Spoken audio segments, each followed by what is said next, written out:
Welcome back, everyone, to the podcast, A Lion Among the Sheep. Coach Jamie's with me today, as Coach Jamie is always here. Coach, how you doing today? Hey, I'm doing great, Scott. Feeling good, man. How about you? I'm a little tired, to tell you the truth. We talked the last podcast about people saying, I'm great, and not really telling the truth. But I've been a little tired. It's been a long week. It's getting towards the end of the week, and it's been I've been busy. I've been busy. I mean, it's nothing wrong with being busy. But hey, guys, I got to tell you, and Coach, you know this. We've had a lot of great feedback from the last podcast about vulnerability, and it's going to be a topic we revisit it, and we're going to have a special segment. If it's going to be a longer podcast or a series of podcasts about being vulnerable, I've had a lot of guys, men and women, reach out to me and say, I've got to talk about lions, female lions who they don't have to be physically lying, but they're just mentally and physically lions who've reached out to me and really, coach, this is an issue. This is an issue. And we live on islands, and we talked about being on an island. And here's a funny thing: I belong to numerous Facebook pages in South Florida, like Hollywood, Hallandale Beach, Fort Lauderdale. I never realized how many people will post, "Hey, I'm looking to make friends" on Facebook. So it's an epidemic. It really is an epidemic. Loneliness is an epidemic. People don't want it. We live by our cell phones, and this is how we communicate and socialize anymore. So Right. yeah, Jamie, I don't know about your feedback from the people you've been associated with. I've had a lot of great feedback, and they want more and more and more, and we're going to give them more. So have you talked to people about that podcast by chance? I did, and similar to some of the response that you got, that people were intrigued to feel as though they're not alone. I think the topics that we touched upon really resonated with quite a few people that I know, and particularly becoming isolated and trying to make friends and find a community that shares similar interests. So, absolutely, I think this is a great topic that we talked about on the last podcast. And I'm excited to talk about how to get more engaged and really encouraging people that are listening or know someone to buddy up. Sometimes, Yeah. an example would be you may be going to do some form of an activity. It never hurts to invite somebody along with you, because you never know. And one of the things that I'll say, and I'll end it with this, is that oftentimes we become in our society, no one wants to look like the problem person. And none of us are perfect, and we all have things that we have to work through. I think a lot of times people get so caught up in not really wanting to reveal, hey, I really would like to spend some time, maybe have a cup of coffee, cup of tea. Hey, let's do an activity together, as a way of just connecting and having an outlet. So I'm excited about us talking about that particular subject and having more in-depth conversations, because I did get a tremendous amount of feedback in regard to people saying, hey, that was really cool. I hope you and Scott continue to go in that direction, and the different elements as well. Yeah, I agree. And as we talked about it, Jamie, we're going to go that route. We're going to start doing a little more on that issue because it's something that people want to have addressed and talk about and discuss. But I'm going to talk about today, Coach, is last week we are talking about making lions among the sheep. But you know what? Even lions need to rest. And I'm going to talk a little bit about overtraining today and how do we deal with overtraining? How do we realize we're overtraining? How do we deal with us in the gym all the time, going, not even the gym, just going nonstop? And when do we take that time off? And I hit myself last week. I like to go as you do, Jamie. And last week, I realized I hit a wall. I hit a wall last week, and I hadn't had a deload period, which means time off, basically, in a long time. And I realized, and we'll talk about the symptoms and how we make these, how we reflect, and how do we recognize when we're overtraining. But I hit last week, and I try to maintain a very happy, outgoing composure, but I can tell. And here's the thing: when I'm overtraining, it works on my psychology more. I become irritable. I get short tempered. I things bother me.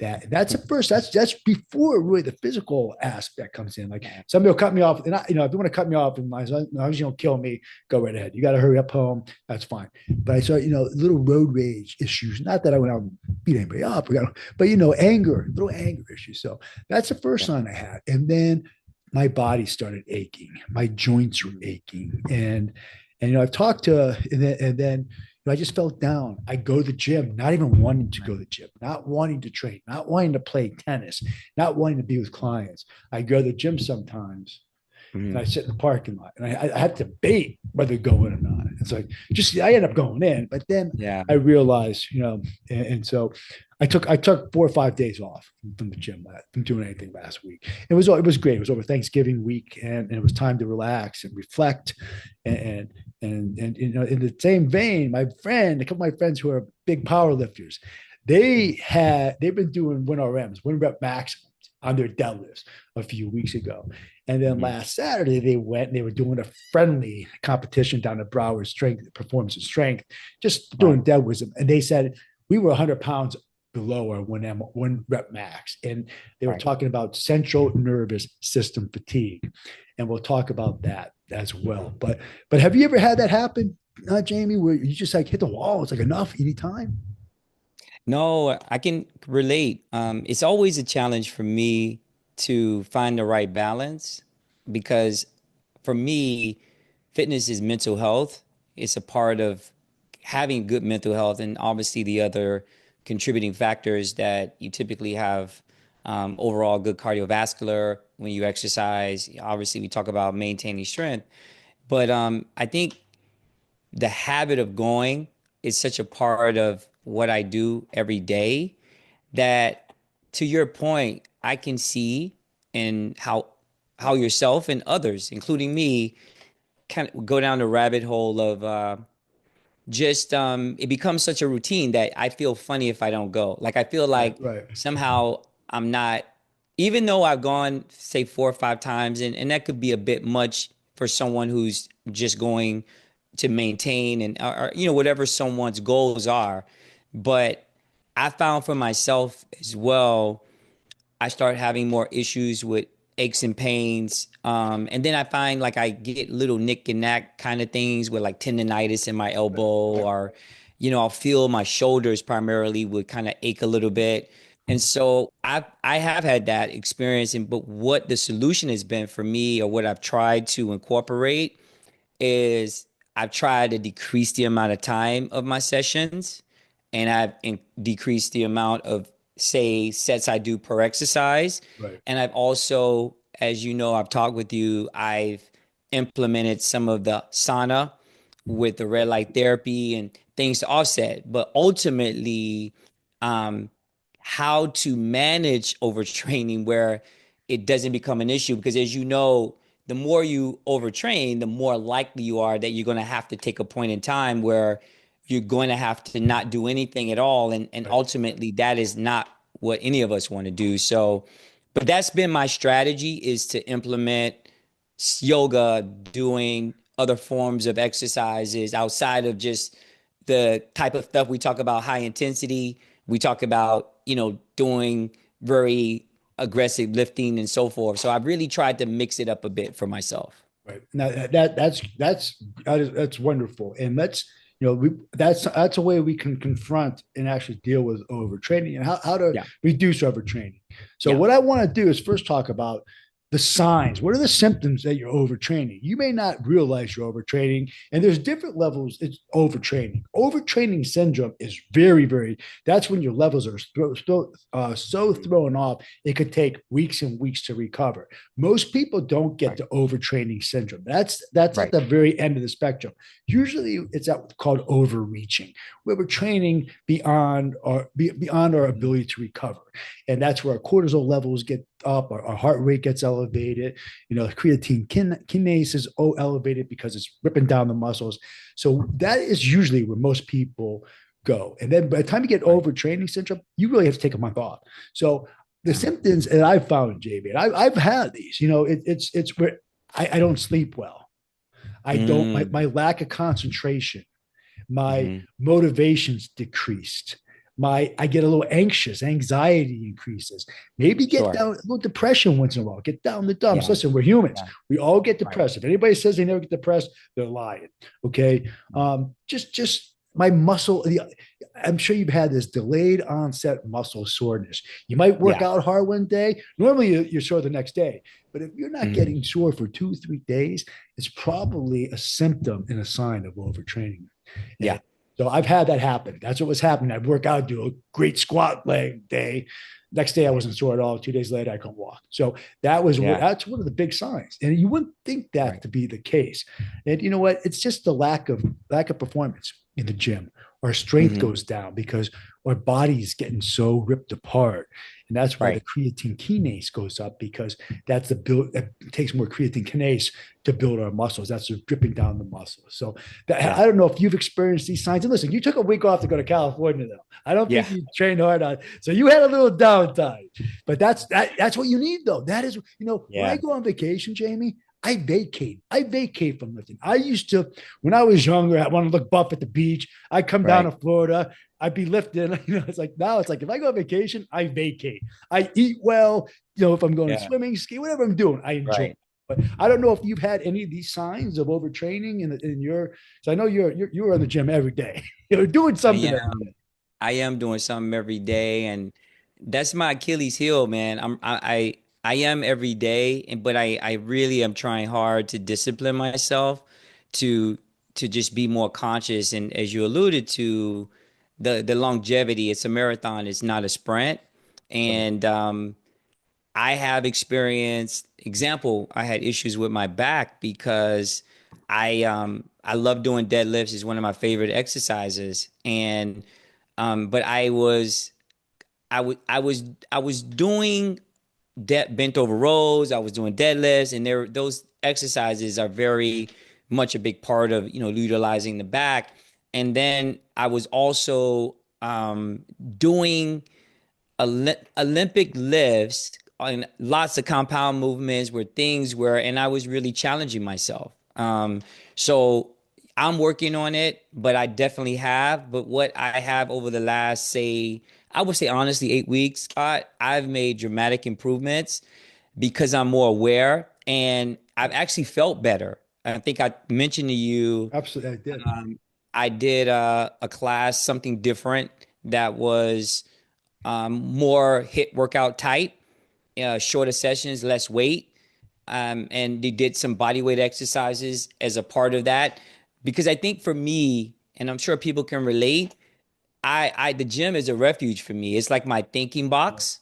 So but once you go in the thinking box, you I like it. I enjoy it, not every day, but then I find myself, all right, I'm going to do 4 sets of this, and then I end up doing six. And then so it's really a combination of, for me, is just really holding myself and wait, controlling my thoughts where I'm not convincing myself that I need to do 12 sets instead of 8, Right. right? Yeah. That if I do quality sets and I'm doing all the things that need to be done, then it's sufficient. I don't need to go in there and do a bunch of sets of one exercise. Um, and that's been big for me to be able to reduce my volume and also have some days where I may do 12 to 10, days where I may even go up to maybe 14 reps or so, right? So but it has happened, and it's something that I think we all have had injuries, and most of those times we do have injuries is because of overutilization of our muscles Right. and our I ligaments. absolutely agree. And that's another, you've brought up a couple of good things, how you touched on a couple of things, how we can avoid overtraining. Yeah. And I want to touch on that. I'm thinking about, let's talk about the detrimental effects overtraining has. Mhm. First of all, everybody goes out there, even whether you're running, you're doing plyometrics, you're doing heavy Olympic training, eventually the overtraining is going to cause elevated heart rate. resting heart rate. So we're out there trying to do it for our heart and maintain our longevity in life. And like we do this, it's mental health and also a longevity of being able to be active. So Absolutely. it actually has a detrimental effect on your heart, on the cardiovascular system. The biomechanics. If, there's two states while we're in lifting, in the growth, muscle growth. One's Hmm. catabolic and anabolic. The catabolic state, Jamie, as you well know, it's when we're in the gym, we're ripping muscles apart, we're tearing them down like catabolic. Catabolic is tearing muscles down. And then that's not when your muscles grow. The muscles grow and develop Mm. in the anabolic state at Yeah. rest. And so Yeah. people go overtrain, Yeah. rip them, they give their body, especially as we get a little older, Yeah. to have more rest. And I see people in these commercial gyms doing the same workout every day, same intensity, same volume, same amount of sets, same amount of repetitions. And that's something we touched on about Hmm. varying your workouts. But also, we talk, Jim, you said, it's about the mental refuge. It's a refuge at gym. It's for our mental health. And when you Yeah. overtrain, like I talked, anxiety, depression, all Yeah. these little issues come in. And that's not really, it's not really, it's not good for the mental health aspect. And Hmm. just also a lack of motivation. Just Yeah. and it ends up really being so detrimental. It could have a, a terrible effect for the long term. So, Yeah. that's just some of the things we have to worry about. But now, Right. what we talked about, and you brought up some great ideas about how to avoid overtraining. And like Yeah. you said, I know you do hot yoga, you Yeah. do pickleball, you're getting into pickleball, but you also in the gym, you do your compound movements, but you're Yeah. adding a variety to your workouts. Yeah. You're not in there doing the same squat, deadlift, bench press Sure. workout day in and day out. Correct. And Yeah. you talked about Jamie, going 8 reps this time, 12 reps, and varying Yeah. the volume and volume load. Yeah. And that Yeah. that's key, when they're, and Yeah. I've seen people, like I said, the same workout. I Right. same workout day in and day out, and Right. I see no gains. Objectively, I see no gains. They might think Right. gains, and I talked about it like, oh, it's just consistency. I'm like, you be consistent in the Right. gym, but that's not consistent in the same workout Hmm. is detrimental. So no, I agree. There's so many ways. And you know what? Have planned time off. Yeah. Get a workout plan. I had a bunch of stuff come up yesterday. I didn't work out yesterday. Didn't feel bad about it. I'm glad I did because I had a couple Right. obligations I had to take care of. So Sure. I played tennis, and then I was on coaching some tennis in the morning. Had to take care of some stuff, but it made me feel so much better because I wasn't rushed. And so, Yeah. lifting, being in the gym, fitness is crucial. We talk about the benefits, but having the Yeah. mindset, the mental, the serenity and the Hmm. acuity, that's so much important because without the mind and having, just fulfillment of ourselves, you know, Sure. the physical aspect is really, I wouldn't say it's irrelevant, but it's not as important. It's not as important. And Yeah. Yeah, no, you made me think because you hear stories often about people that are so dedicated to going to the gym and they become so obsessed that they really lose sight of the other elements of life. And right, for me, I encourage myself, but I also encourage others. You want to have some form of life balance. We know that, depending on if you have kids, you don't have kids, or where you may be in your career or your business, or in relationships, but I think that there's a importance that you owe to yourself to have self-awareness, right, to know, hey, if you're going to the gym 7 days a week, I'm not going to say that's bad because I think every individual is different. It depends on what you're doing when you go to the gym, right? right, Because you right, can go work out, you can do upper body workout on Monday, take a day off Tuesday, but maybe you do get not a massage, but maybe you do some light cardio. right. You do a bike or you do some light plyo or something that isn't high intensity. So I'm always challenging myself to be an example, and you as well, Scott, to because people make the assumption that it requires you to go every day. What it does require you to do, if you really want to maximize the results, it does require consistency, but it requires a pretty reasonable eating plan that you have to do to really maximize all these Yeah, wonderful things that we talk about. And I think that to me is the prize. The aesthetics of it, that's great, but ultimately, what's the purpose of having a physical great appearance, but internally and mentally you're not healthy? Exactly. Looks can be deceiving. Yeah, People looks can be deceiving. And yeah, we love the gym. I love being there. I love being I do. fit. I love the competitiveness. I like being able to Yeah, push. I push myself. I'm not competing against yeah, anybody else. I push myself every day, but yeah. it's not the only thing I do. It's not like people might say, Right. "Oh, how long do you, what do you here for 2 hours?" I'm like, I work out for an hour, 4 days a week. That's what I Yeah. do. When I'm in the gym, I'm working out. I'm not talking to people. Right. I'm not on my cell phone. I'm Right. working out. I'm timing myself and I do the next set. So, Hmm. but it doesn't, so you're right. If it becomes you're anything, a zealot in anything is bad. I always say this, if you're a zealot, if it's religion, politics, health, anything, it's Yeah. bad. You can't be Yeah. that. You have to have moderation in life, and you have to have a balanced life, and that's what it Yeah. is. So when you are not Yeah. feeling well, take time off. Take your body's telling you you're sore for a reason, and you know what? Anybody can overtrain. So if you're just starting out and you're going 3 4 days a week, and you're just doing Hmm. lightweight, trust me, your body is not accustomed to doing Right. heavy weight. So you have to really monitor yourself, and you're the best judge of what feels good for you and what doesn't. But you can't use that as an excuse of Right. being sore. Being sore is one thing, but having chronic soreness is another thing. So you have to talk with Yeah. your trainer or your friends about what is the difference, and we can touch Right. on that later on. But Sure. and also we want to touch. We're gonna have a segment on children in sports, and we really Mm. haven't touched on that youth sports, and we touched on a couple of topics before in a podcast, but we're going to talk about what is too much for kids.